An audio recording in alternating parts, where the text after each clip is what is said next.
کلی خدا کی عنایت سے بہت پہلے 900 برس پہ شیخ محی الدین ابن عربی شیخ اکبر ان کو کہتے ہیں، انہوں نے اسے ڈیولپ کیا اور بہت عرصے کے بعد میں نے اس کی ڈیمونسٹریشن علوم اسلامیہ میں چاہی تو بدقسمتی سے کسی صوفی کسی عالم میں اس کی ڈیمونسٹریشن نہ ہوئی، تو میں نے حضور پروردگار ایک دن عرض کی اور کچھ طنزاً عرض کی کہ ایسے لگتا ہے کہ یہ سارا قرآن ہمارے لیے نہیں ہے،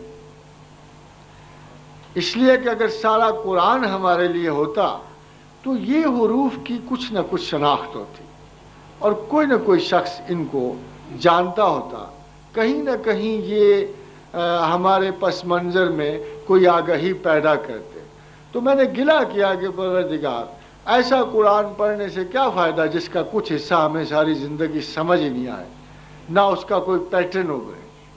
تو کچھ عرصے کے بعد میں چونکہ مسلسل اس پہ غور کرتا رہا تو کچھ عرصے کے بعد مجھے ان اسماء کی ایک کشاد ملی اور تب سے لے کر اب تک مجھے اندازہ ہوا کہ یہ اتنا بڑا علم ہے شناخت کا، آگہی کا، اشیاء کے علم کا، فطرت اشیاء کا، کہ جس کا تصور بھی کوئی نہیں کر سکتا۔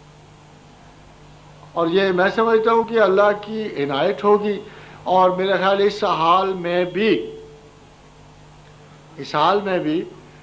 بے شمار حضرات محترم ایسے ہوں گے، کیونکہ میری یہ عادت نہیں کہ میں علم کو چھپا کے رکھوں، جن پہ میں نے اس کو ایگزیبٹ کیا ہوگا۔ اور اس علم کو مختصراً یہ کہیے کہ بغیر آپ کسی شے کے جانے ہوئے اسے جانتے ہیں۔ بہت سارے لوگوں نے اس کو علم غیب کا، بہت سارے لوگوں نے اسے اکتشاف اور کشف کا۔ دراصل بات یہ ہے کہ اکتشاف تو یہ ہے مگر علم غیب نہیں۔ ایک معمولی سے انسان کا، ایک معمولی سے طالب علم کا ذہنی کاوش سے کسی متروک برانچ کو جانے کو تو علم غیب نہیں ہے۔ اس سے پہلے بھی کئی لوگوں کے پاس یہ علم ہوگا۔ یہ اتفاق ہے کہ 1500 سال کی اس تاریخ اسلام میں اسے صرف ایک آدمی نے ایگزیبٹ کیا اور وہ شیخ محی الدین تھے۔ تو انہوں نے اپنی کتاب میں لکھا کہ دخل سین فی شین ظہر قبر محی الدین، کہ جب سین شین میں داخل ہوگی تو شیخ محی الدین کی قبر ظاہر ہوگی۔ تو بہت سارے لوگ اس معاملے میں پریشان رہے کہ یہ کیا کہہ گیا، داخل سین فی شین ظہر قبر محی الدین۔ تو بہت سو برس کے بعد جب سلطان سلیم اول شام میں داخل ہوا تو اس نے حکم دیا کہ شیخ اکبر کی قبر دریافت کی جائے۔ پھر وہ قبر ڈھونڈی گئی اور سلطان سلیم کے زمانے میں اس پہ شیخ اکبر کا نشان بنایا گیا۔ تو اس کے بعد آپ پھر اس سٹیٹمنٹ کو پڑھیے کہ داخلہ سین فی شین، کہ جب سین شین میں داخل ہوگی ظاہرہ قبر محی الدین، تو محی الدین کی قبر ظاہر ہوگی۔ اس کے بعد یہ علم پھر خفیہ ہو گیا اور بہت سارے لوگوں نے اس کے دعوے کیے، اور لوگوں کے پاس بڑا آسان تھا یہ دعویٰ کرنا، بڑے بڑے مرشدوں نے کیے، یہ نہیں کہ چھوٹے لوگوں نے کیے۔ شیخ مجدد الفسانی نے دعویٰ کیا کہ مجھے حروف مقطعات کا علم عطا ہوا، اور پورے مکتوبات میں ایک مثال ہمیں اس کی نہیں ملتی۔ پھر ہوا یہ کہ جب کوئی صوفی بڑا ہونے لگتا، جب کوئی درویش بڑا ہونے لگتا، تو اس کو احساس تھا کہ بڑی درویشی میں بڑا پہلو حروف مقطعات کا ہے، تو کوئی نہ کوئی حضرت گرامی دعویٰ جڑ دیتے کہ مجھے حروف مقطعات کا علم ہے۔ But through out the mystic history this knowledge was never demonstrated. چونکہ شیخ محی الدین عربی کے بہت بڑے فاضل جو ہیں شیخ گولڑوی تھے، خواجہ مہر علی شاہ صاحب، تو خواجہ مہر علی شاہ صاحب نے اس کی سن گن لی اور اپنے ملفوظات میں یہ لکھا. انہوں نے اتنی سنگن ضرور ان کو تھی کہ انہوں نے اپنی کتاب میں یہ لکھا کہ میں ایک درویش سے ملا کہ جو تنازع اسما کو پڑھ سکتا تھا.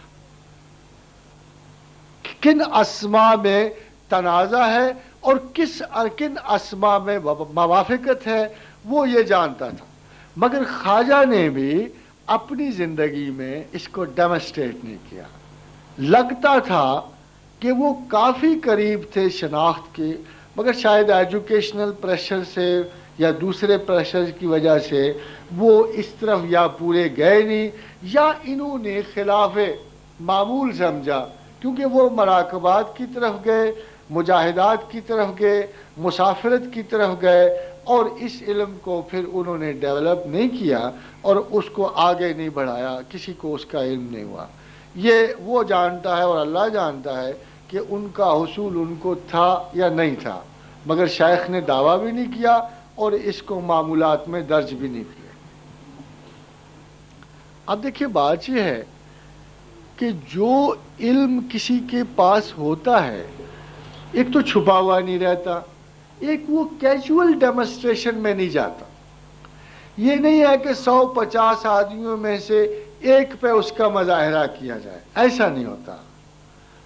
ہو سکتا ہے کہ 100 آدمی میرے پاس، اگر آپ باہر کھڑے ہوں اور 100 آدمی میرے پاس آئیں اور 100 آدمی واپس جا کے کریں، ایک بات ضرور کہیں گے کہ ہی نوز اس better than our selves.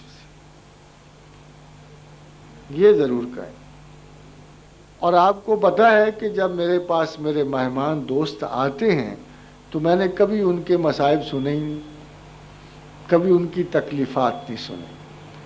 I first try to know myself what is problem with them and then I ask them.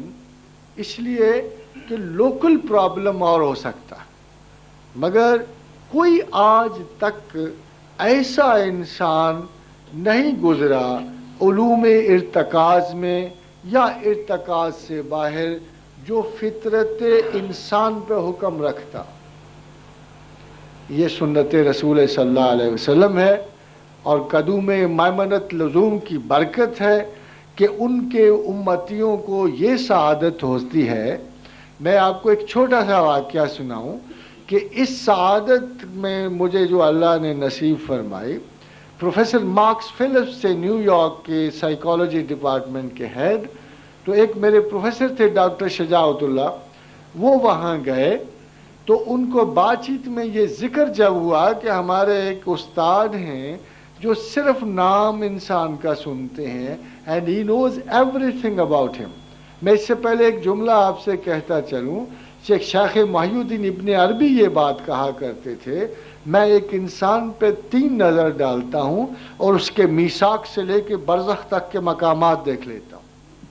وہ دراصل اسی علم کی بنیاد پہ تھے، اسی علم کی بنیاد پر وہ یہ دعویٰ علمی طور پہ کر سکتے تھے، پریکٹیکلی نہیں کر سکتے تھے، کہ ہی نوز what happens to man in a birth, what happens when he grows young, what happens when he learns, what happens when he dies. مگر اس سے قطعاً مراد نہیں ہے وہ انسان جو یہ علم جانتا ہے نیچرلی وہ انسان کچھ نہ کچھ اپنے بارے میں علم رکھتا ہوگا، مگر اس میں متعینہ اوقات کی حدود نہیں آتی. مثلا فرض کیجئے ایک شخص مجھے کہتا ہے کہ آپ مجھے مرنے کا وقت بتائیے، تو مجھے اس میں کیا انٹرسٹ؟ علم میں یہ تو نہیں نکلتا، کوئی ڈیٹ تو نہیں لکھی ہوئی آتی، بٹ آئی کین ٹیل ہم Y would he dye, why should he dye, I would tell ہم. میں اسے یہ ضرور بتا سکتا ہوں کہ وہ ذہنی المیوں میں فوت ہوگا، نجات میں فوت ہوگا، اخلاق میں فوت ہوگا، اگرچہ میں یہی بات اپنے بارے میں نہیں کہہ سکتا، کیونکہ علم میں جب ذات شامل ہو جائے تو اس کا درجہ اعتدال سے گر جاتا ہے. علم میں جب خارجی نظر ہو تو وہ پرفیکٹ ہوتا ہے. اس کو آبجیکٹو اور سبجیکٹو انڈرسٹینڈنگ ہے. تو پروفیسر مارکس فلپس سے جب اس نے ذکر کیا تو تو اس نے اسے یہی کوشچن کیے جو پروفیسر صاحب نے مجھ سے پوچھے تھے کہ ڈز ہی نو ٹیلی کائنیسس؟ ان کا نہیں. تو ڈز ہی نو ٹیلی پیتھی؟ ان کا نہیں. Does he concentrate? ان کا نہیں. تو how does he live? He has a view? انہوں نے کہا نہیں، کوئی ویو نہیں، وہ تو نارمل بیٹھے ہوتے ہیں، انہوں نے آج تک مکھی نہیں ماری اس کام کے لیے. تو انہوں نے کہا it is impossible, I don't believe it. تو ڈاکٹر شجاعت نے کہا پروفیسر مارک فلپ سے کہ ایسے کرتے ہیں کہ ٹیلی فون پکڑ لیتے ہیں، میں ساتھ بیٹھتا ہوں، میں ان سے پوچھوں گا، وہ آپ کے بارے میں جو بتائیں گے میں کاغذ پہ لکھتا جاؤں گا، and then you know whether it is right اور رانگ. تو پھر یہی ہوا. اس کے نتیجے میں مجھے نیو یارک سائیکالوجی ڈپارٹمنٹ سے ایک دعوت آئی ہے کہ can you tell us the law of your knowledge. تو یہ حضرت، یہ در حقیقت یہ کوئی اتنا عجیب و غریب علم نہیں تھا. It's a matter of pursuit. میں نے آپ سے پہلے عرض کیا کہ علم برائے دنیا، علم برائے ذات، علم برائے خدا، علم برائے علم، بہت ساری کیٹیگریز میں جب آپ اسپیشلائز کرتے ہو کسی علم کو، آپ کا کیا خیال ہے؟ ایک بات بتائیے. ابھی پروفیسر صاحب نے مجھ سے ایک سوال پوچھا تھا کہ صوفی کی پہچان کیسے ہو.